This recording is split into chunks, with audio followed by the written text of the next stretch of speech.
आपला पती आणि छोट्याशा बाळासोबत फिरायला आहे.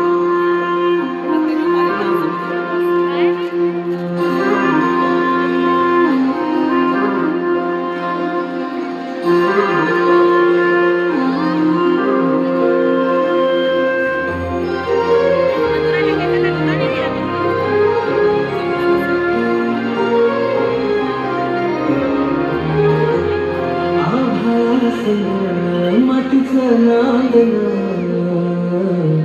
जीव झाला चकवा चांदन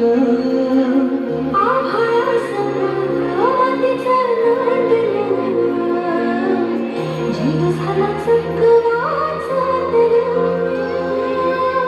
दिवसाच दिस त्यात तारया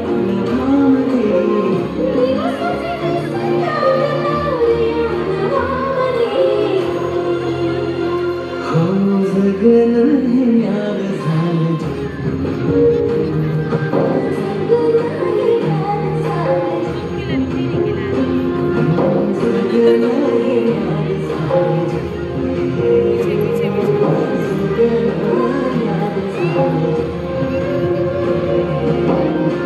नेहमीप्रमाणे एके दिवशी हिरानं गोठ्यातून जनावरांचं दूध काढलं आणि आपल्या तान्ह्या बाळाला खेळवून पुन्हा त्याला घरी सोडून ती रायगडावर निघाली. तो दिवस होता कोजागिरी पौर्णिमेचा.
आणि बघता बघता संध्याकाळ झाली आणि गडाचे दरवाजे बंद झाले. माझं बाळ हे पत्र कसं की तुमच्याकडे मला जाऊ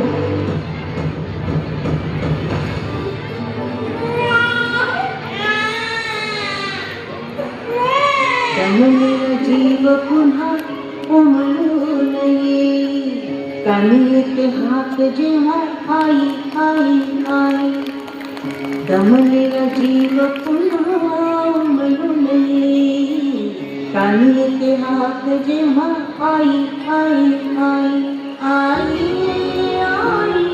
आई आई आई कुठून तरी रस्ता असेल ना एवढा मोठा गड पश्चिमेचा कडा आहे. तिथं न तटबंदी न बुरुज कडा असा सुद्धा तिथून फक्त वारावर येतो आणि पाणी घालत आई भावाने आई पाठीशी आई बाबा हिला संधीकडे पोचता येत नाही म्हणून तर तिला आई बनवलं. पोटासाठी घरी रोज हिंडते पाहून कान घेत क्षण क्षण पिरांची चाहूल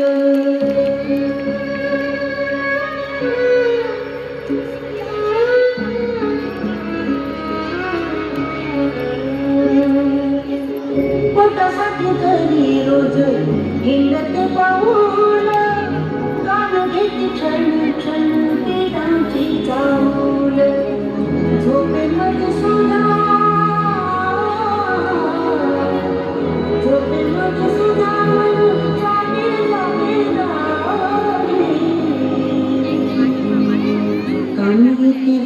जेव्हा आई आई आई आई आई आई आई आई आई आई राज आज्ञेमुळं दरवाजा उघडणं शक्य नसल्यानं तिचं म्हणणं कुणीच ऐकले. आता हिराच्या डोळ्यासमोर येत होतं ते म्हणजे तिचं घरी एकटं असलेलं तान्हाबाळ. त्याच्या आठवणीनं व्याकुळ झालेल्या हिरानं किल्ल्याच्या तळावरून खाली उतरण्याचा निर्णय घेतला.